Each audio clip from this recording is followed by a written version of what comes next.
Good evening, my Real News Midday TV family. Welcome back to the channel for another news update. And in the news this evening, protest over water and electricity halts traffic in St. Elizabeth. There was no vehicular movement on the main road from Santa Cruz to Nain in Marysville in St. Elizabeth for several hours on Wednesday morning after residents of North and Southampton blocked the road to protest about the lack of water and electricity services. The road was rendered inaccessible from about 5:30 a.m. It was explained that a downed GPS pole, which is preventing National Water Commission pumping stations from operating, is the cause of the frustration. The residents say their main need is water.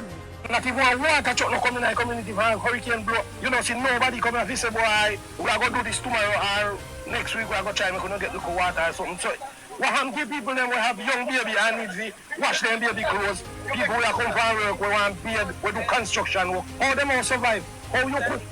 You can't get, the government that tell us, say, you know, if you have no pit in your yard again, you know, flush toilet. So when you use flush toilet here, can't work so. Member of Parliament for St. Elizabeth Northeastern, Delroy Slowly, said it appears that several areas in the constituency which experienced seemingly minimal damage have been forgotten.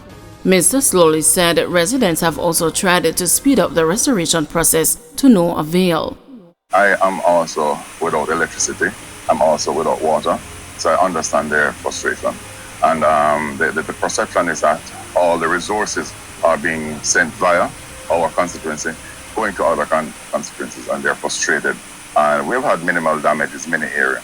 And we're not seeing the JPS, we're not seeing anything taking place. The residents have gone as far as they've dug out the hole to facilitate the pole being planted. Nothing has been done.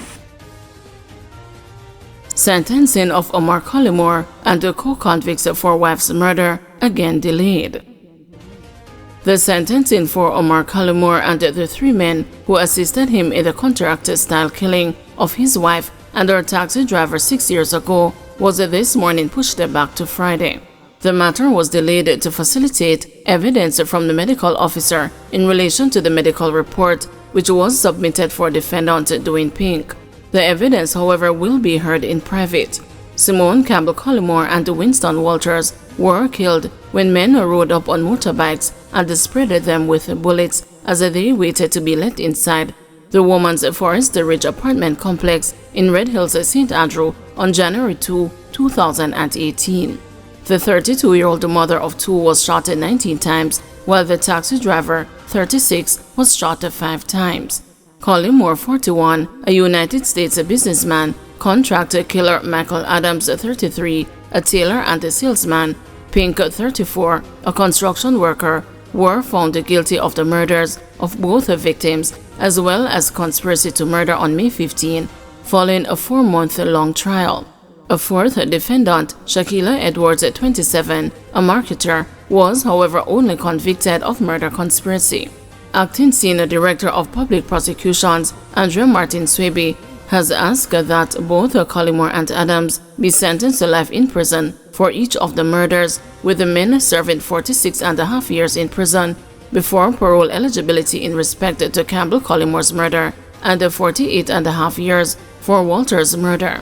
She, however, recommended a slightly lower sentence for Pink based on the minimal role he played in the murder plot. Martin Swaby asked also that he be sentenced to life in prison for both the murders, but that he serves 41.5 years before being eligible for parole for Campbell Collymore's murder and 43.5 for the other murder. Pertaining to Edwards, she recommended 6.5 years, but the judge told her she could only propose 3.5 years as the maximum sentence is 10 years and the convict has already served 6.5 years in prison. Martin Swaby, in asking for the lengthy sentences, had asked the judge to treat the case as one that falls within the category of cases described as the worst of the worst, and proposed a starting point of 45 years for Collymore and Adams and 40 years for Pink. The defense lawyers, however, had asked the judge not to treat the case as the worst of the worst and that the men be given lower sentences than the prosecution recommended. The trial of the 4 men heard that Collymore hired Adams to facilitate the murder of his wife, and that Edwards and Pink allegedly played a role in surveilling the businesswoman's movements before her death. According to the prosecution, Collymore murdered his wife to benefit from her $100 million life insurance, in which he was the majority beneficiary. Vaz says electricity restoration data from JPS flawed. Energy Minister Darrell Vaz says that the information being shared by the Jamaica Public Service Company on power restoration is flawed and does not correspond with what is happening on the ground. Vaz, who was speaking at Wednesday's post-cabinet press briefing from Jamaica House, said more than 20 members of parliament have complained to him that the majority of their constituencies are still without electricity 3 weeks after the passage of Hurricane Beryl. This leads me to the point of where the information that is coming out of JPS and what is happening on the ground is at odds, and we have got to find a way to make sure that we are all on the same page, he said. Vance said the disparity between what JPS is reporting and what MPs are saying means that there must be a disconnect regarding information being fed to the power company's control center from its regional post. I am saying, as a rural member of parliament, I can unequivocally say, as it relates to Portland, that what they have put out there in terms of the amount of customers still disconnected and the communities that are still out of power is absolutely flawed, Vaz said. There have been several protests in communities across the island with frustrated customers decrying the lack of power. The JPS said it has restored electricity to 95% of its customer base. It said 100% of power has been restored to hospitals and major health care facilities and has pledged to have the full restoration of power to the hardest hit communities by August 5. Curfew imposed in sections of Green Island. A 48-hour curfew has been imposed in sections of Green Island, Hanover. The curfew began at 6 p.m. on Tuesday and will remain in effect until 6 p.m. Thursday. The boundaries of the curfew are north at Orange Bay Square along the highway to the small bridge beside Lobster Smokehouse, east along an imaginary line from the small bridge beside Lobster Smokehouse to Marchtown Square, south from Marchtown Road along an imaginary line through Dam Road District to the entrance of Dam Road, west from the entrance to Dam Road District along the main road to Orange Bay Square. During the hours of the curfew, all persons within its boundaries are required to remain within their premises unless otherwise authorized by the ground commander. Prosecution challenges Brigadier Williams on debriefing and the notes in Clark case. Brigadier Mahatma Williams, who commanded a unit linked to the 2010 death of businessman Keith Clark, on Tuesday maintained that the 5 soldiers said to be involved did not provide him with specifics regarding the shooting incident. The senior Army officer, however, had told then Independent Commission of Investigations Commissioner Terrence Williams in an interview that the soldiers had spoken to him and gave him specific details of what had transpired. The 63-year-old businessman was shot 21 times at his Kirkland Close home in St. Andrew on March 27, 2010, during a police military operation to apprehend the then-fugitive drug lord Christopher Dudos Coke. 3 soldiers, Lance Corporals Greg Tinglin and Odell Buckley, as well as Private Arnold Henry, have been charged with his murder and are being tried before Justice Dale Palmer. While being questioned on Tuesday by Senior Deputy Director of Public Prosecutions Jeremy Taylor, the witness acknowledged that he had answered the commissioner in the affirmative and was being truthful. But in explaining why he was now denying that the men spoke to him, he said, "I spoke to a group," while adding that he did not speak to the soldiers individually. "Brigadier, you answered yes to Commissioner Williams that these men spoke to you. Are you saying that they did not speak to you?" Taylor asked. "They did not talk to me about the incident," said Williams, who is being treated as a hostile witness.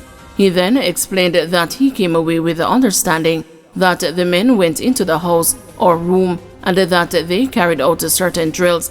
However, he said they were shortly after called away by the legal unit. According to the brigadier, it was after the general debriefing that he got specific details that some of them were not involved. Taylor, however, grilled the witness about his admission that he had not spoken with the men.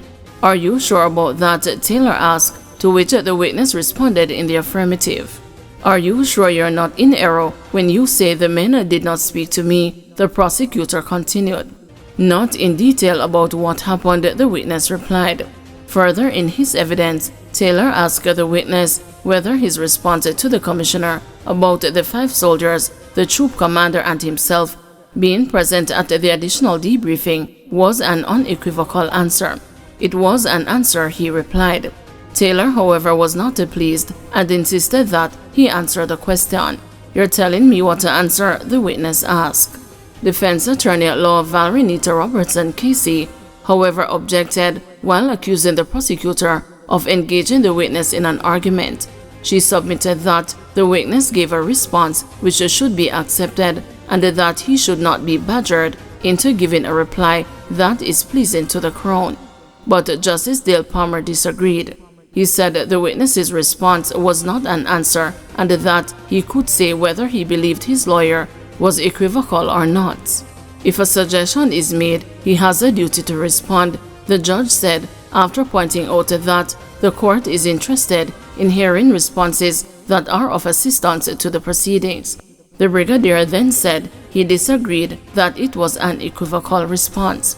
Earlier in the proceedings, the witness was also questioned about whether he had taken notes at the debriefing.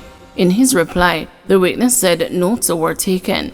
Asked if he was the one who had taken the notes, the witness said, "No, sir, notes were made at the debriefing." Taylor then asked him if he had told the commissioner, when questioned about the taking of notes, that he is a commanding officer and would be on his computer. While admitting that he gave that response, the brigadier explained that the debriefing would also include persons who are scribes and the persons who present information, and that it was not all strict. Thank you everyone for watching. See you tomorrow morning at 6 a.m. for another news update.